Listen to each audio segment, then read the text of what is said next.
क्या कभी सोचा था आप भी पिज़्ज़ा शेफ़ बन सकते हैं? नहीं सोचा था ना, लेकिन इस वीडियो के बाद आप पूरी तरह से पिज़्ज़ा शेफ़ बन जाओगे। जब आप ये पिज़्ज़ा घर पर बनाएँगे तो डोमिनोज़ भी इसके सामने फीका लगने लगेगा।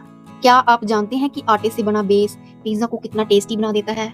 और साथ ही पिज़्ज़ा सॉस घर पे इतनी ज़बरदस्त और टेस्टी बन सकती है कि आप उँगलियाँ ही चाटते रह जाओगे। अक्सर घर में पिज़्ज़ा बनाते हो, लेकिन उसका बेस कभी क्रिस्पी नहीं बनता। बाहर का पिज़्ज़ा महंगा भी होता है और अनहेल्दी भी, लेकिन क्रेविंग बढ़ती ही जाती है। घर वाले कहते हैं रोटी के अलावा कुछ नया बना, लेकिन टाइम भी बहुत कम होता है। अगर आप इन सब का हल चाहते हैं तो वीडियो को एंड तक जरूर देखना। पनीर और शिमला मिर्च को पहले हल्का हल्का फ्राई कर लीजिएगा, इससे देखना टॉपिंग कैसे चमकती है। टमाटर की सॉस में लहसुन का ऐसा कॉम्बो पहली बार ट्राई करके देखो, बेहद लाजवाब लगेगा। ये रेसिपी मेरी नानी ने हलवा बनाते वक्त मुझे सिखाई थी। नानी दादी के ज़माने में कौन से ओवन होते थे, वे तो तवे पर ही सब कुछ बना लेती थी। शादी के बाद पहली बार जब ससुराल में मैंने पिज़्ज़ा बनाया तो मेरी सास ने कहा, तू तो सच में पिज़्ज़ा शेफ निकली। हस्बैंड ने कहा, अब रोटी मत बनाया करो, बस यही पिज़्ज़ा बना के मुझे खिला दिया करो। ये रेसिपी आपको रेस्टोरेंट वाला टेस्ट देगी, ना ओवन चाहिए ना कोई महंगा सामान, सिर्फ तवे या पैन में ही आपका पिज़्ज़ा बनकर तैयार हो जाएगा। अगर आपने ये बनाना सीख लिया तो हफ्ते में 2 बार आप खुद ही बना के खाओगे। पिज़्ज़ा डो तैयार करने के लिए एक बाउल में आधी कटोरी मैदा ले लेंगे, उससे भी थोड़ा कम गेहूं का आटा लेंगे। इसमें 2 चम्मच हम दही मिला देंगे। दही से पिज़्ज़ा बेस का टेस्ट बहुत अच्छा आएगा। अब एक कटोरी में थोड़ा सा बेकिंग सोडा और बेकिंग पाउडर डालेंगे। इन दोनों चीज़ों को हमने घी के साथ अच्छे से मिक्स कर देना है और मिक्स करने के बाद इसको 5 मिनट के लिए साइड पर छोड़ देंगे। और अब इन आटे को मिक्स करने के लिए हम थोड़ा थोड़ा पानी डालते हुए अच्छे से नरम आटा गूंदेंगे। और अब हमने इसमें जो हमने मिक्सचर तैयार किया था बेकिंग सोडा और बेकिंग पाउडर का, वो इसमें मिला देंगे। बेकिंग सोडे का मिक्सचर डालने से ये होगा कि हमारा जो पिज़्ज़ा डो है वो अच्छे से फ्लफी और जालीदार बनेगा। अब डो को 15 मिनट के लिए रेस्ट पर छोड़ दें। जब तक हमने पिज़्ज़ा डो को रेस्ट पर छोड़ा है तब तक हम अपनी पिज़्ज़ा सॉस तैयार कर लेते हैं। हमने अच्छे अच्छे लाल टमाटर ले लेने हैं, करीब 3 से 4, और इसको अच्छे से बारीक पेस्ट कर लेना है। अब एक कढ़ाई में 3 से 4 चम्मच देसी घी लेना है। इसमें हम छोटा छोटा कटा हुआ प्याज डालेंगे। ये जो प्याज है अलग सा स्वाद देगा। अब इसमें छोटी छोटी लहसुन की कलियां डालेंगे। लहसुन का काम होता है कि ये हमारे पिज़्ज़ा सॉस का टेस्ट एकदम एनहेंस कर देता है और खाने में बहुत ही बढ़िया लगती है।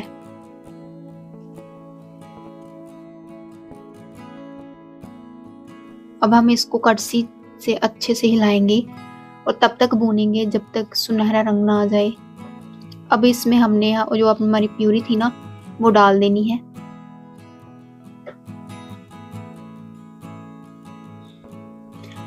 आप सच में ये पिज़्ज़ा सॉस कभी घर पर बनाकर देखिएगा, एकदम इतनी स्वादिष्ट बनती है कि आप मार्केट वाली भूल जाएंगे। अब हम इसमें 1 बड़ा चम्मच चीनी डालेंगे। सॉस को हमने थोड़ा सा मीठा फ्लेवर देने के लिए चीनी ऐड करी है। इसमें अब हम 1 ढक्कन सिरका डाल देंगे। सिरका डालने से हम इसको 6 से 7 दिन के लिए फ्रीजर में स्टोर कर सकते हैं। अच्छे से 6-7 दिन निकल जाएंगे, आप इसको किसी भी टाइम रख सकते हैं। और अब हम इसमें लास्ट में 1 छोटा चम्मच नमक डाल देंगे, इससे टेस्ट एनहांस हो जाएगा। अब मैंने पीली शिमला मिर्च, लाल शिमला मिर्च ले ली है और साथ ही में हरी शिमला मिर्च ले ली है। इन सभी को हम बारीक बारीक काट लेंगे और प्याज को बिल्कुल बड़े बड़े साइज में काटना है। आप सभी सब्जियों को मेरे स्टाइल से ही काटिएगा। अब हम एक पैन में इन सभी सब्जियों को हल्का सा फ्राई कर लेंगे। हमें बिल्कुल भी ज़्यादा डीप फ्राई नहीं करना है, बिल्कुल हल्का हल्का इनको फ्राई कर लेना है। हमने इन सारी सब्जियों को फ्राई इसलिए किया है क्योंकि इनका कच्चापन ख़त्म हो जाए, क्योंकि ओवन में हमको कुछ भी अलग से करने की ज़रूरत नहीं होती है। हम अपना पिज़्ज़ा जो है वो पैन में बना रहे हैं, तो इसलिए पहले सब्जियों को फ्राई करने की ज़रूरत होती है। हम इन सारी सब्जियों को करीब 5 से 10 मिनट के लिए पकाएंगे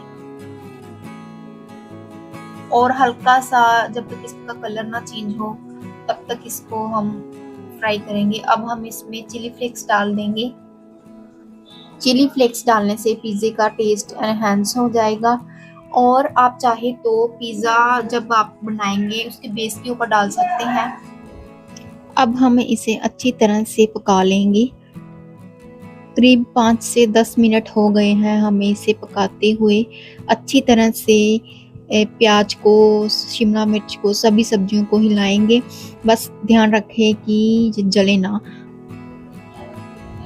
अब हम पनीर को चोरस पीसेस में काट लेंगे। इससे जो पिज़्ज़ा बेस पर उसकी टॉपिंग है ना वो चमकेगी और देखने में और भी अच्छी लगेगी। और हम अब अपने पनीर को फ्राई कर लेंगे। अच्छी तरह से फ्राई कर लेना है जैसे हमने बाकी सब्जियों को फ्राई किया है। अब बारी आ गई हमारे पिज़्ज़ा डो की। ये बनकर तैयार है। आप इससे चाहें तो बेलन से फैला सकते हैं, चाहें तो अपने हाथों की मदद से इससे फैला लें, और नहीं हो रहा है तो आप बेलन की मदद ज़रूर लें इसमें।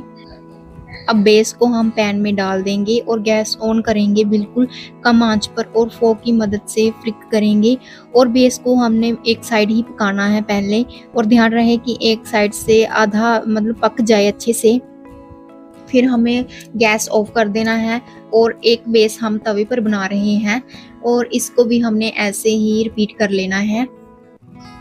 अब हम पिज़्ज़ा सॉस को पूरे स्प्लिट कर देंगे अपने पिज़्ज़ा बेस पर। ध्यान रहे कि हमारा गैस है वो ऑफ हो, गैस ऑन नहीं होना चाहिए। अच्छे से फैला देंगे अपने पिज़्ज़ा सॉस को। अब हम ग्रेटेड की हुई मोज़रेला चीज़ डाल देंगे। चीज़ डालने से हमारा पिज़्ज़ा एकदम चीज़ी बनेगा और खाने में एकदम स्वादिष्ट लगेगा। हमारा पिज़्ज़ा बेस बनकर बिल्कुल तैयार है। अब हम अपनी सब्जियों से सिर्फ इस पिज़्ज़ा बेस की टॉपिंग करेंगे। सबसे पहले हम पीली शिमला मिर्च अच्छे से कोने कोने पर लगा देंगे। उसके बाद हम हरी शिमला मिर्च अच्छे से लगा देनी है। फिर लाल शिमला मिर्च लगा देंगे, प्याज लगा देंगे। इसके बाद पनीर को हम अच्छे से लगा देंगे। हमारी सारी सब्जियां लग चुकी हैं। इसके ऊपर अब हम ओरिगेनो डाल देंगे। हमने पहले भी डाला था, आप चाहें तो अपनी मर्जी से कम ज़्यादा कर सकते हैं, पर इसमें ज़्यादा तीखा हो तो थोड़ा अच्छा लगता है। अब हम गैस ऑन कर देंगे और लो फ्लेम पर इसको 5 मिनट के लिए पकाएंगे। ऊपर से थोड़ी सी और मोज़रेला चीज़ डाल देंगे, जिससे जब हम पिज़्ज़ा काटेंगे एकदम चीज़ी सा टेक्सचर आएगा और देखने में तो खूबसूरत लगेगा ही और खाने में और भी स्वादिष्ट लगेगा। हमारी पिज़्ज़ा की टॉपिंग बिल्कुल तैयार है और अब हम इसको ढककर सिर्फ 5 मिनट के लिए लो फ्लेम पर पका लेंगे। और देखिए हमारा पिज़्ज़ा बनकर तैयार है। देखने में कितना अच्छा और यमी लग रहा है। चीज़ भी खिंची क्रिस्पी और सॉफ्ट भी, बिल्कुल 100% घर वाला। पति नहीं बोला, दोनों पीस मेरे हैं।